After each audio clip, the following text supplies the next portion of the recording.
राजा विक्रमादित्य वहां से निकलने के बाद दिन भर चलते रहे।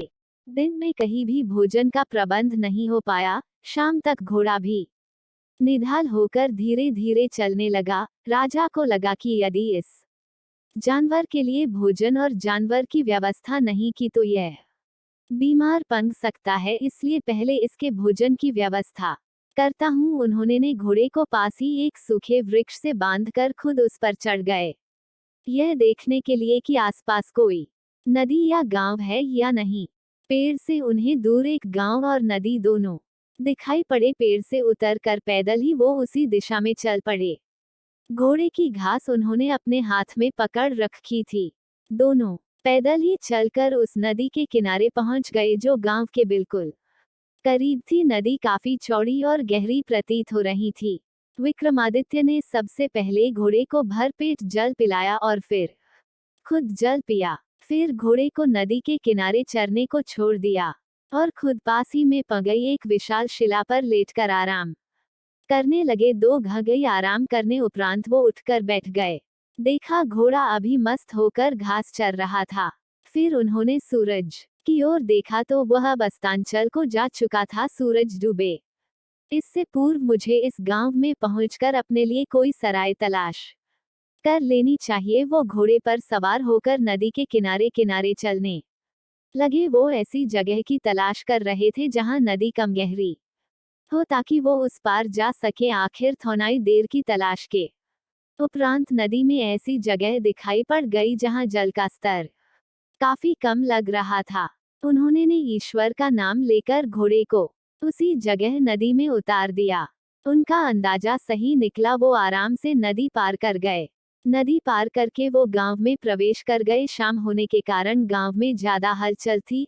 उन्होंने एक वृद्ध व्यक्ति से पूछा, काका, यहाँ रात में रुकने के लिए क्या कोई स्थान मिल सकता है? मैं एक मुसाफिर हूँ, बस रात भर रुकूंगा और फिर सुबह वापस चला जाऊंगा। इस गांव में एक सराय है पर अभी कुछ दिनों से बंद है। उस वृद्ध ने विक्रमादित्य को बताया। आप कोई और जगह बताओ, मुझे तो बस रात भर रुकना है। विक्रमादित्य ने अनुरोध करते हुए कहा। वृद्ध कुछ देर सोचता रहा, फिर उसने विक्रमादित्य से कहा, प्रबंध तो हो जाएगा बेटे, पर मुझे उनसे बात करनी होगी। चलो तुम मेरे साथ कोशिश करके देखते हैं। वो विक्रमादित्य को लेकर एक मकान पर पहुंचा जहां एक वृद्धा बाहर चारपाई पर बैठी अपने नाती को कोई कहानी सुना रही थी। वृद्ध ने वृद्धा को नमस्कार करके पूछा कि क्या वह एक मुसाफिर को रात भर रहने का आसरा दे सकती है। बुढ़िया ने विक्रमादित्य को देखते हुए पूछा, कौन व्यक्ति है? वह वृद्ध ने विक्रमादित्य की ओर इशारा कर दिया, बोला, यही है, बस रात भर रहेंगे, सुबह यह अपने रास्ते चले जाएंगे। बुढ़िया थोड़ी लालची प्रवृत्ति की थी, इसलिए बोली, कितना भाड़ा से सकते हैं यह? विक्रमादित्य ने आदर से कहा, माँ आप जितना कहेगी मैं उतना में से दूंगा। विक्रमादित्य ने उस वृद्ध काका से कहा, मुझे मंजूर है बाबा, मैं इन्हें एक आने से दूंगा। विक्रमादित्य ने उस वृद्ध काका से कहा, लेकिन यह सही नहीं है बेटे। वृद्ध ने पुनः अपनी बात दोहरा दी, कोई बात नहीं काका, इन्हें भी पैसों की जरूरत है, इसलिए कोई ज्यादा नहीं है। ठीक बात कह रहे हो बेटे, उस वृद्ध ने विक्रमादित्य की बात को समझते हुए कहा। उसी समय विक्रमादित्य ने एक आना निकालकर उस वृद्धा की हथेली पे रख दिया। पैसा मिलते ही वृद्धा बहुत खुश हो गई, बोली, आओ मेरे साथ में तुम्हारे सोने का प्रबंध की देती हूँ। वो एक कमरे में लेकर विक्रमादित्य को गई। वहाँ एक चारपाई बिछी पड़ी थी। बोली, यह तुम्हारे सोने के लिए है। विक्रमादित्य आराम से उस बिस्तर पे जाकर लेट गए। वृद्धा जब जाने लगी तो रुककर विक्रम से बोली, देखो युवक, तुम किसी अच्छे और बड़े घर के दिखाई पड़ते हो। यहाँ तुम्हारे मुताबिक सुविधाएं मिलना मुश्किल है, पर रात गुजारने भर का प्रयास मैं कर सकती हूँ। तुम थोड़ा और प्रतीक्षा कर लो। हमारे घर जो भी व्यंजन बना होगा वह मैं शीघ्र तुम्हारे लिए लेकर आती हूँ। विक्रमादित्य इस वृद्धा की स्पष्टवादिता से बहुत ही प्रसन्न हुए और बोले, माई, मुझे बहुत ही तीव्र भूख लगी है, अतः जो भी जितना भी जल्दी मिल जाए तो मेरे लिए सही होगा। बुढ़िया बोली, ठीक है पुत्र, मैं शीघ्र ही कुछ उपलब्ध कराने का प्रयास करती हूँ। फिर वह जल्दी से वहां से चली गई। मुश्किल से कुछ समय बाद वह फिर आ गई। इस बार उसके साथ उसका 9-10 बरस का नाती था। दोनों ने अपने हाथ में पर्याप्त भोजन सामग्री और जल से भरी बाल्टी ले रखी। केले के पत्तों पर उसने भोजन परोस दिया। भूल तीव्र होने के कारण विक्रम ने भी शीघ्रता का परिचय दिया। जल्दी जल्दी भोजन करने के उपरांत विक्रम ने उस वृद्धा को धन्यवाद कहा। बुढ़िया ने सारे बर्तन समेटे और फिर वहां से चली गई। खाना खाते ही विक्रम को गहरी नींद ने आ दबोचा। रात को 12 बजे अचानक विक्रम की आंख खुल गई। उन्होंने बाहर किसी स्त्री के रोने की आवाज सुनाई पड़ी। उन्हें प्रतीत हुआ जैसे कोई स्त्री करुण स्वर में विलाप कर रही थी। विक्रमादित्य जल्दी से अपने बिस्तर से उठकर खड़े हो गए और फिर अपने कमरे का दरवाजा खोलकर बाहर आ गए। आवाज का पीछा करते हुए ऐसी जगह पहुंच गए जहां से दीपक का प्रकाश आ रहा था। उन्होंने भीतर झांक कर देखा, अंदर एक युवा औरत और वृद्धा आपस में बात करते हुए रो रही थी। राजा से रहा नहीं गया, वो भीतर उनके करीब चले गए। राजा को देखते ही दोनों स्त्रियां खड़ी हो गई। युवा स्त्री ने राजा के सामने एक लंबा सा घूंघट निकाल लिया। विक्रम ने वृद्धा को पहचान लिया, यह वही वृद्धा थी जिसने उन्हें भोजन कराया था। विक्रम ने उनसे पूछा कि आखिर ऐसी क्या पीड़ा तुम्हारी है, जिसके कारण तुम इतनी रात में करुण क्रंदन कर रही हो। भैया, आप मुसाफिर है, जाकर आराम करें, यह हमारा निजी मामला है, इसलिए आप जानकर क्या करोगे, वृद्धा ने कहा। देखो अम्मा, आपकी बात सही है कि मैं मुसाफिर हूँ, पर हूँ तो एक आदमी ना, मैं आपकी पीड़ा से अछूता नहीं रह पा रहा।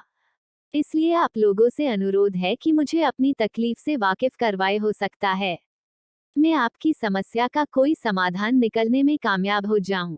वृद्धा ने सोचा, जब यह युवक हमारे साथ इतनी आत्मीयता जता रहा है तो क्यों न हम इसे अपनी समस्या से अवगत कराए। बुढ़िया ने पास रखी चारपाई पर विक्रम को बैठने को कहा, फिर बोली, बेटा, तुम्हारे जितनी उम्र का हमारा लड़का स्वर्ण नगरी राज्य में कमाने के लिए गया था। आज 2 वर्ष हो गए पर वो वापस लौट कर नहीं आया। हम दोनों उसी को याद करके डहकी होती है। विक्रम को उनकी तकलीफ काफी लगी, बोले, अम्मा तू चिंता मत कर, मैं यह से कल उसी प्रदेश को जा रहा हूँ। वहां पहुंचकर तुम्हारे लड़के की तलाश करूंगा। जैसे ही वह मिल जाएगा मैं उसे वापस भेज दूंगा। विक्रम के आश्वासन से वृद्धा बहुत खुश हो गई। उसने विक्रम को हजारों आशीषों से नवाज दिया। उसके आशीर्वाद से विक्रम भाव विभोर हो उठे।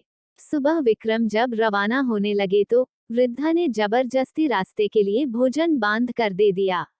विक्रम उसके इस प्रेम से बहुत ही प्रसन्न हो गए, फिर पैरों को स्पर्श करके आगे के लिए रवाना हो गए। भाग 7। विक्रमादित्य वहां से रवाना होकर आगे बढ़ गए। दोपहर तक वो एक ऐसे राज्य में पहुंच गए जिसका राजा बहुत ही दानी था। वहां लोगों से पता चला कि राजा रोज 1 मन सोना गरीबों को दान करता था। उसके दान की चर्चा चारों फैली हुई थी। राजा विक्रमादित्य के हृदय में उस राजा के प्रति बहुत ही आदर पैदा हो गया। उन्होंने उस राजा से मिलने की सोची, तभी उन्हें वृद्धा के बेटे की याद आ गई और बोले, मुझे पहले उस वृद्ध माँ की समस्या का निदान करना है, उसके उपरांत ही राजा से मैं मिलूंगा। वो लोगों से पूछते पूछते उस वृद्धा के पुत्र तक पहुंच गए। उन्होंने ने उस वृद्धा के पुत्र को बताया कि वो उनके घर से होकर आया है। उसके परिवार के सदस्य बहुत ही दुखी है, वह एक बार जाकर उनसे मिल ले ताकि उनके मन को शांति मिल जाए। विक्रमादित्य की बात सुनकर वो दुखी होकर बोला, मित्र, में जाने की काफी दिनों से सोच रहा था, पर यह राजा जाने नहीं दे रहा, कहता पहले अपने जैसा कोई विश्वास पात्र व्यक्ति लाकर दो, फिर घर जाओ। अब तुम ही बताओ कि मैं ऐसा व्यक्ति कहाँ से ढूंढ कर लाओ। तभी राजा विक्रमादित्य ने उसे कहा कि मैं तुम्हारी जगह राजा की देखभाल करूंगा। उसे विक्रमादित्य की बात उचित लगी, बोल, चलो एक बार राजा से मैं आपको मिलवा। वह विक्रमादित्य को लेकर राजा के पास पहुंचा। उसने विक्रमादित्य की ओर इशारा करके यह बताया कि यह मेरा भाई गांव से आया है, मेरी जगह अब यह काम करेगा और मैं गांव जा आऊंगा। राजा को क्या तकलीफ होनी थी, उसने उसे जाने को कह दिया। वह व्यक्ति गांव चला। अब उसके स्थान पर राजा विक्रमादित्य काम करने लगे, जो रोज देखते कि राजा रात में 4 बजे न कहीं जाता है, फिर सुबह 6 बजे वापस आता है।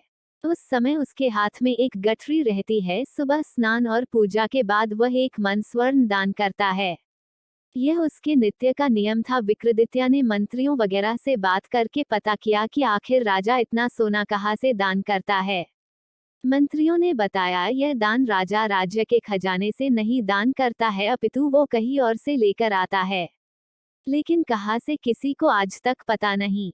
विक्रमादित्य ने मन विचार किया कि आज वह राजा पर नजर रखेगा, देखते ही कि वह स्वर्ण कहाँ से लाता है।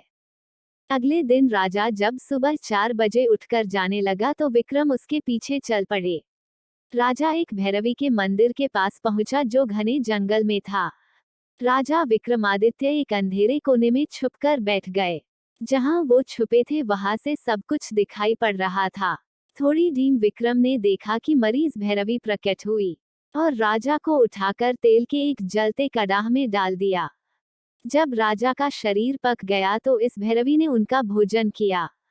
फिर उसने राजा की हड्डियों को इकट्ठा किया और अपने हाथ में ली एक बोतल से कोई रसायन राजा की अस्थियों पर डाल दिया। रसायन ने जैसे ही राजा की अस्थियों को स्पर्श किया वह पुनर्जीवित हो उठा।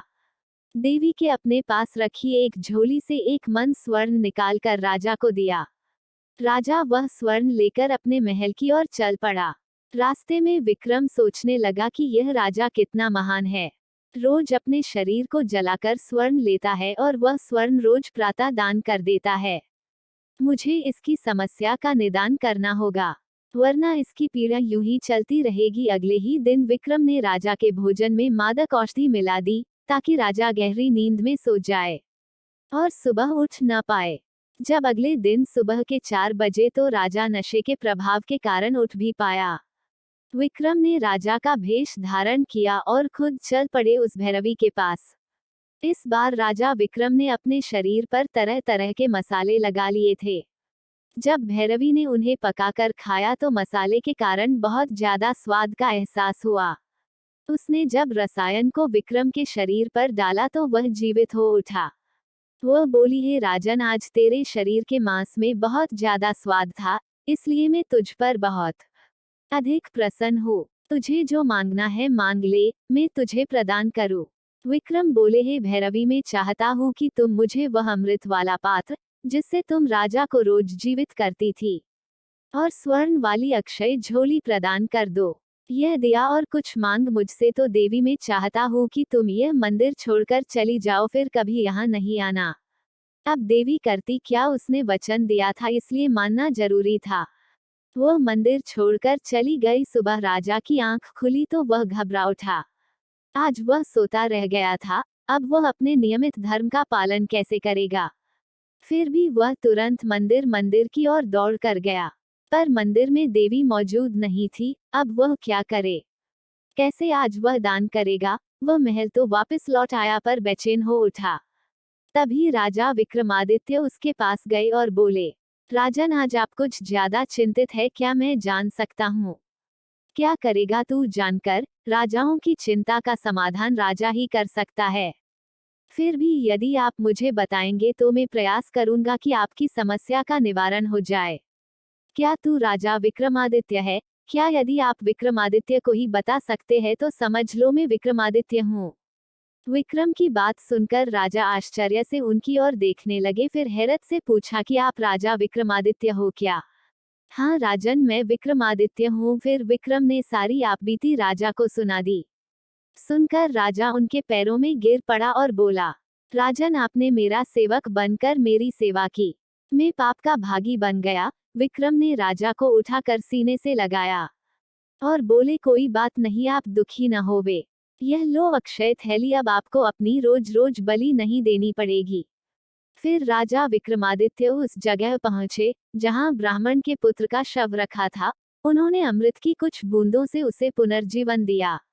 सब लोग उनकी जय जयकार करने लगे। राजा अपने राज्य को लौट गए।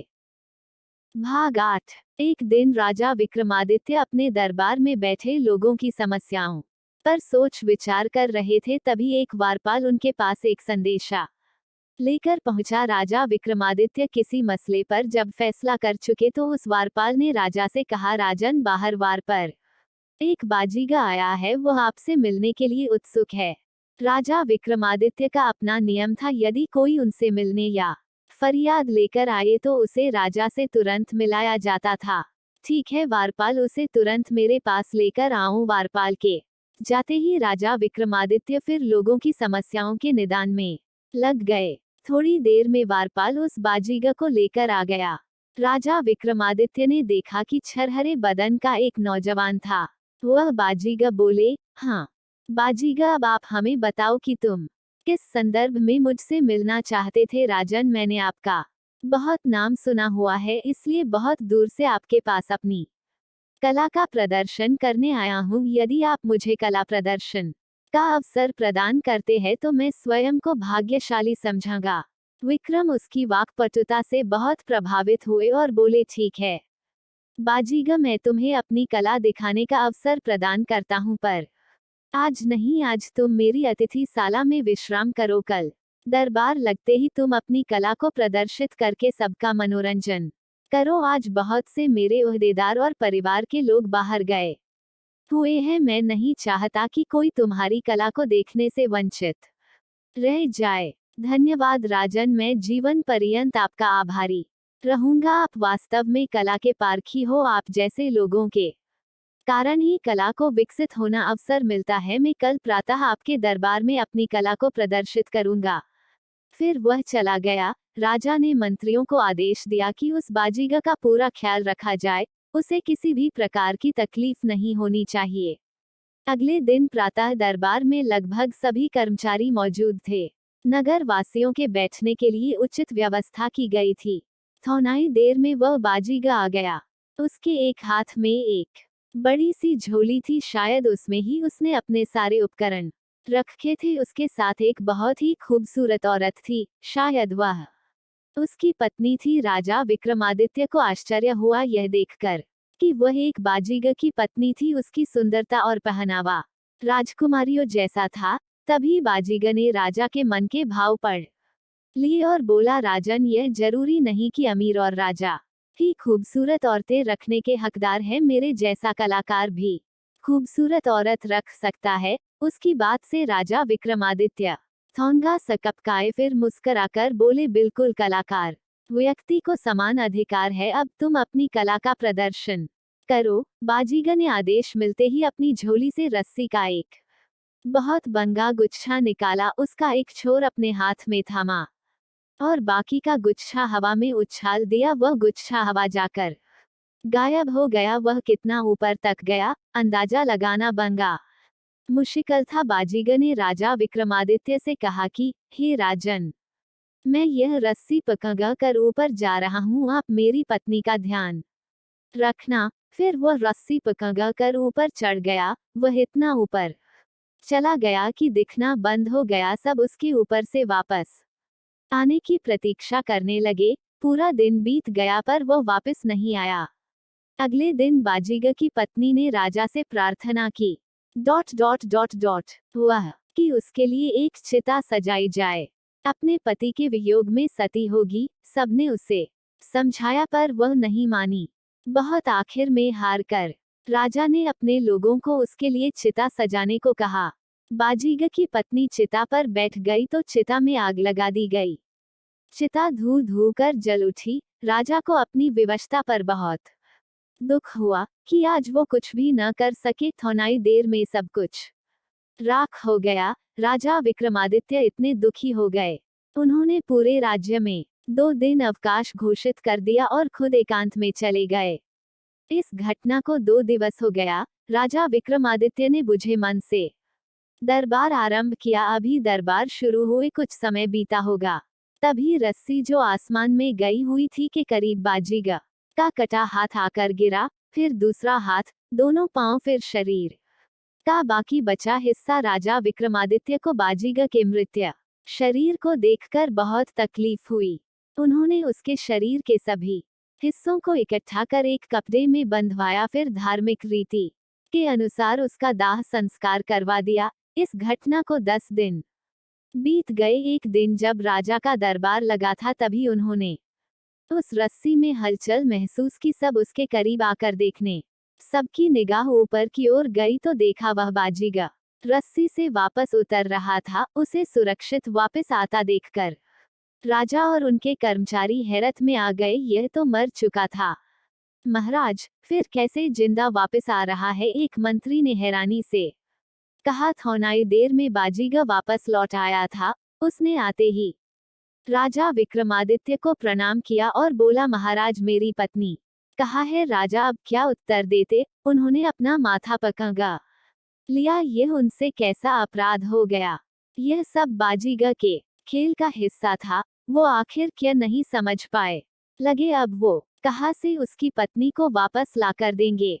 उन्होंने ने बाजीगर को सारी बात बता दी, पर बाजीगर बोला, राजन आप जो भी कह रहे हो सब झूठ है। लगता है आपका मन मेरी पत्नी पर आ गया, इसलिए आप मुझे यह मनगढ़ंत कहानी सुना रहे। राजा विक्रम को बंगा अजीब लगा उसका यह अभियोग। बोले, बाजीगर शायद तुझे मेरे बारे में पता नहीं है। मैं न्याय के लिए कोई भी मूल्य चुका सकता हूँ राजन, मैं आपकी बात समझता हूँ, पर इस औरत वाले मामले में विश्वास नहीं हो पा रहा। अतः आपसे अनुरोध है कि आप मेरी पत्नी को मुझे वापस दे दो, मैं उसके बिना नहीं जी पाऊंगा। लोगों ने बहुत समझाया पर वह नहीं माना। एक बार मुझे उसे आवाज देने दो, यदि वह महल में कहीं भी होगी तो आ जाएगी। ठीक है बाजीगर, यदि तुम्हें मुझ पर विश्वास नहीं तो तुम आवाज देकर देख लो। बाजीगर ने जैसे आवाज दी, उसकी पत्नी दौड़ती हुई महल से बाहर आ गई। वहां उपस्थित सभी लोग हैरान हो गए, ये कैसे हो गया? यह तो 2 दिन पूर्व सती हो गई थी, फिर आज यह महल से बाहर आ गई। राजा विक्रम सब बात समझ गए। यह जो कुछ घटा था उस बाजीगर का जादू था। शाबाश बाजीगर, मैं तुम्हारे इस प्रदर्शन से बहुत ज्यादा हैरत में हूँ। ऐसा मैंने न कभी सुना था और कभी देखा था। राजा ने मंत्रियों से उसे ढेर सारा इनाम देने को कहा। फिर उससे पूछा कि बाजीगर, तुमने यह सब कहाँ सीखा? बाजीगर ने उस पाठशाला का नाम और पता राजा को बता दिया। भाग 9। राजा विक्रमादित्य ने अगले दिन अपने राज्य की व्यवस्था का भार अपने मंत्रियों को सौंपकर खुद वह विद्या सीखने के लिए तैयार हो गए। उनका एक मुंह लगा नाई था। उसने राजा विक्रमादित्य से साथ चलने की जिद ठान ली। बोला, हे राजन, मेरा आपके साथ जाना बहुत जरूरी है। वहां आपकी देखभाल कौन करेगा? आपके दाढ़ी और सिर के बालों को कौन काटेगा? आपकी तख्ती जिस पर आप वह ज्ञान सीखोगे उसे साफ कौन करेगा? ऐसे बहुत से काम है जिनके लिए मेरा साथ होना बहुत जरूरी। विक्रमादित्य को लगा कि इसे साथ ले चलने में क्या बुराई है, एक से भले 2 रहेंगे तो ठीक रहेगा। उन्होंने नाई को साथ चलने की इजाजत दे बोले, अपने घर जाकर अपने कपड़े वगैरह बांध ले, वहां हमें लंबा समय लग सकता है। नाई खुशी खुशी अपने घर चला गया। इधर विक्रमादित्य अपनी रानी के पास गए, उन्हें सारी बात समझाई। बोले, मुझे वापस आने में 1 महीना लग सकता है, इसलिए मैं तुम्हें एक गोपनीय शब्द बता रहा हूँ। जब भी मैं लौटकर आऊं तुम मुझसे यह गोपनीय शब्द जरूर पूछना। यदि मैं नहीं बता पाऊं तो समझ जाना मैं नहीं, मेरा रूप रखकर कोई और आया है, क्योंकि जो विद्या मैं सीखने जा रहा हूँ निश्चित वह मायाजाल भरी है, इसलिए मैंने पहले ही तुम्हें आगाह कर दिया। रानी विक्रमादित्य की बात समझ गई। अगले दिन प्रातः राजा और उनका मुंह लगा नाई विद्या अर्जन करने निकल पड़े। जादू के उस विद्यालय में पहुंचकर दोनों ने अपना परिचय एक शिष्य के रूप में दिया और जादू सीखने की तीव्र इच्छा जाहिर की। वहां जो शिक्षक था वह विक्रम को जादू सिखाने को राजी हो गया। शिक्षक ने कहा कि आप कौन सी विधा सीखना पसंद करोगे? मेरे पास अनेक विधाएं हैं, उनमें से कोई एक विधा सीखने में 2 महीने का समय लगता है, इसलिए आपको सारी विधाएं सीखनी है तो हर विधा के लिए आपको 2 महीने खर्च करना पड़ेगा। एक समय में केवल एक विधा सीखता हूँ, अब आप सोच ले कौन सी विधा को सीखना है। राजा विक्रम कुछ देर सोचते रहे, फिर बोले, मुझे तो बस पर कायागमन की विधा ही सीखनी है। ठीक है, तुम्हारी विधा कल से शुरू होगी, आज आराम करो, मैं तुम्हारे रहने का आवास दिखा देता हूँ। इस विधा के लिए तुम्हें मुझे हर रोज 1 स्वर्ण मुद्रा देनी, उस शिक्षक ने विक्रम को समझाया। मुझे मंजूर है गुरुदेव, आप मेरी शिक्षा को कल से शुरू करो, विक्रमादित्य ने कहा। अगले दिन से विक्रम की शिक्षा शुरू हो गई। विक्रमादित्य जो रोज लिखते थे तख्ती पर, वह नाई रोज तख्ती साफ करने पूर्व उसे पढ़कर याद कर लेता। इस तरह विक्रम के साथ साथ वह नाई भी काया पारगमन की विधा में पारंगत हो गया, लेकिन यह बात उसने विक्रमादित्य को कभी भी नहीं बताई। शिक्षा पूर्ण होने के बाद दोनों ने वहां से रवानगी ली। जब वो रास्ते में थे तब नाई ने उनसे पूछा कि महाराज, आपने विधा तो सीख ली पर उसका प्रयोग करके नहीं दिखाया। विक्रमादित्य बोले, यह विधा तभी प्रयोग की जा सकती है जब कोई मरा हुआ जीव मिल जाए या कोई भी मृत मनुष्य मिल जाए। तभी सामने रास्ते एक और उन्हें हाथी मरा दिखाई पड़ गया। नाई ने राजा विक्रमादित्य से कहा, देखिए राजा, वह एक मृत हाथी है, यह आपकी विधा के लिए उचित रहेगा। राजा को मृत हाथी अपनी विद्या के लिए उचित लगा। उन्होंने अपने अश्व को वहीं रोका, फिर नीचे उतरकर नाई से बोले, तुम मेरे शरीर का ध्यान रखना, मैं गमन करूंगा। नाई ने जैसे हाँ कहा, इस मृत हाथी की काया राजा ने अपनी काया छोड़ हाथी उठकर खंगा हो दी और हाथी की काया में प्रवेश कर गया। नाई इसी प्रतीक्षा में था, उसने तुरंत अपना शरीर छोड़ा और राजा विक्रम के शरीर में प्रवेश कर गया। फिर तुरंत अपने शरीर को तलवार की सहायता से नष्ट कर दिया ताकि राजा उस शरीर का प्रयोग न कर सके। विक्रमादित्य समझ गए कि उनके साथ छल हो गया है, पर वो कुछ कर नहीं सकते, या उन्होंने सोचा कि नाई कहीं उनके हाथी वाले शरीर का नुकसान न कर दे, इसलिए जंगल में भाग गए। उधर राजा का शरीर धारण किया हुआ नाई सीधा महल पहुंचा। उसने अपने सैनिकों को आदेश दिया कि पास के जंगल में जितने भी हाथी पकड़ कर मंगवाए जाए। सैनिक तुरंत चल पड़े। अगले दिन जंगल से कई हाथी पकड़वाकर मंगवाए गए। उनमें राजा विक्रम भी थे। उन्हें देखते ही राजा बने नाई ने आदेश दिया कि इस हाथी को छोड़कर बाकी सब हाथियों को जंगल में वापस छोड़ दो, मुझे इसी हाथी से काम है। उन्होंने हाथी को एक जगह बंधवा दिया और आदेश दिया कि इसके सामने कोई भी मरा हुआ जीव नहीं आना चाहिए, वरना मैं उस व्यक्ति को मृत्यु दंड दे दूंगा। कई दिन बीत गए पर कोई भी मृत जीव हाथी बने राजा के सामने नहीं आ पाया। उधर विक्रम के शरीर में उपस्थित नाई रानी के पास गया। रानी ने उसका स्वागत कर उससे पहले हालचाल पूछा, फिर उससे पूछा कि आपने जाते समय मुझे कुछ कहा था क्या? वो शब्द आपको याद है? वो शब्द विक्रम ने रानी से कहे थे। नाई कैसे जानता? उसने बात घुमाते हुए कहा कि मुझे इस समय याद नहीं है, जैसे ही याद आएगा मैं बता दूंगा। रानी के मन में संशय ने जन्म ले लिया। उन्हें लगा कि दाल में कुछ काला जरूर है, इसलिए इनको शक न हो। इस तरह की बातें मुझे इनके सामने करनी होगी। रानी बोली, हे स्वामी, मैंने आपके बताए विधि के अनुसार 1 माह का चंद्रायन व्रत किया हुआ है। आपको पता कि इस दौरान मैं आपका संसर्ग नहीं कर सकती, इसलिए इस अवधि के लिए मुझे क्षमा करना। राजा बने नाई ने सोचा, मुझे जल्दबाजी नहीं करनी चाहिए, वरना मेरी पोल खुल सकती है। वैसे भी रानी को मैंने वह बात नहीं बताई, इसलिए मैं उसकी दृष्टि में संशय में हूँ। 1 महीने की बात है, उसके उपरांत यह मेरे पास ही आएगी। वह बोला, कोई बात नहीं रानी, धार्मिक कार्यों में विघ्न मैं भी डालना नहीं चाहता, अत तुम पूरी निष्ठा के साथ अपने व्रत को करो। फिर वह वहां से चला आया। इधर एक बाज के मुख से छूटकर एक मृत तोता हाथी के तोते के गिरते ही राजा ने हाथी का शरीर छोड़ सामने गिर गया। उस तोते के शरीर का चयन कर लिया, वहां उड़कर जंगल में चले गए।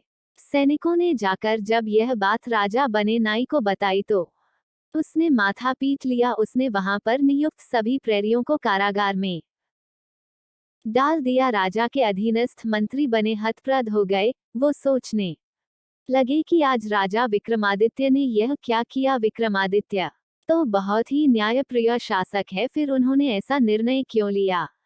एक बार उन्हें उन प्रहरियों की जरूर सुननी थी। यह राजा लगे का आदेश था, इसलिए कोई कुछ कह भी नहीं सकता था। राजा विक्रमादित्य अब तोते के शरीर में थे। वो ऊँघते हुए एक जंगल में पहुंचे, जहां तोतों का एक बंगा झुंड रहता था। यह भी नहीं रहने लगे। राजा बने नाई ने यह घोषणा करवा दी कि यदि को मुझे मुर्दा या जिंदा तोता लाकर देगा तो उसे मैं हर तोते के हिसाब से 2 स्वर्ण मुद्रा दूंगा। 2 स्वर्ण मुद्रा बहुत ज्यादा थी, इसलिए लोग रोज तोते लाकर राजा के कर्मचारियों को देते, बदले में स्वर्ण मुद्रा ले जाते। एक दिन एक बहेलिये ने उसी जंगल में जाल बिछाया जहां विक्रमादित्य और तोतों का झुंड रहता था। बहेलिये के बिछाए जाल में सारे तोते बस गए, साथ में राजा विक्रमादित्य खुद भी फंस गए। सबने बहुत प्रयास किया जाल से बाहर निकलने का, पर सब बेकार गया। तब तोता बने विक्रमादित्य ने उन्हें बताया कि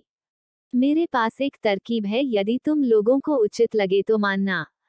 सबने उनसे तरकीब बताने को कहा। राजा ने बताया कि जैसे ही बहेलिया आएगा हम सब सांस खींचकर मृत होने का नाटकमरा हुआ समझकर जैसे ही वह हमें जाल से निकाल कर फेंकेगा हम सब ऊँघ जाएंगे। तभी उनमें से एक तोते पूछा, जब आंख बंद करे रहेंगे तो हमें कैसे पता चलेगा कि हम सबको वह बहेलिया जाल से मुक्त कर चुका है? तुमने सही सवाल किया मित्र, राजा बने विक्रमादित्य ने कहा। हम कुल मिलाकर 100 तोते हैं। जैसे ही 100 बार हमारे गिरने की ध्वनि होगी तो हम सब एक साथ उड़ जाएंगे। उसके जाल में फंसे सभी तोते मर चुके थे। वह पीड़ा से भर उठा, उसका आज दिन बेकार गया। यह सोचकर उसने एक एक का निरीक्षण करना शुरू किया। उसने सोचा कि शायद कोई तोता बच गया हो तो कम से कम आज के दिन का गुजर बसर हो जाएगा। वह एक एक तोते को जाल से निकाल कर फेंकने लगा। जब 99 तोतों को वह फेंक चुका तो उसी समय पैंग से टूटकर एक लखनाई नीचे गिरी। उसके गिरने आवाज से बाकी तोतों ने समझा कि 100 हो गए, अब हमें ऊँघ जाना चाहिए। सब एक साथ उड़ने गए, लेकिन उस समय विक्रम उस बहेलिये के हाथ में ही थे। बहेलिया तोतों की तरकीब समझ गया, उन्होंने उसे मूर्ख बना दिया था। उसने विक्रमादित्य से कहा कि तुम ही इनके गुरु लगते हो, अब तुम्हें मैं राजा विक्रमादित्य को ले जाकर बेचूंगा। वह मुझे तुम्हारे एवज में 2 स्वर्ण मुद्रा देगा। तब विक्रमादित्य ने मनुष्य की आवाज में बहेलिये से कहा कि यदि तुम मुझे राजा विक्रमादित्य की जगह यही पास के जंगल के राजा तुंगभद्र को बचोगे तो 10 स्वर्ण मुद्राएं मिलेगी। बहेलिये तोते मनुष्य की आवाज में बोलते देखकर हैरान हो गया और बोला, तुम कोई विशेष चीज हो, इसलिए मैं तुम्हें तुम्हारे कहने वाली जगह पर ही ले जाकर बेचूंगा। वह तोता बने विक्रमादित्य को लेकर तुंगभद्र के पास पहुंचा।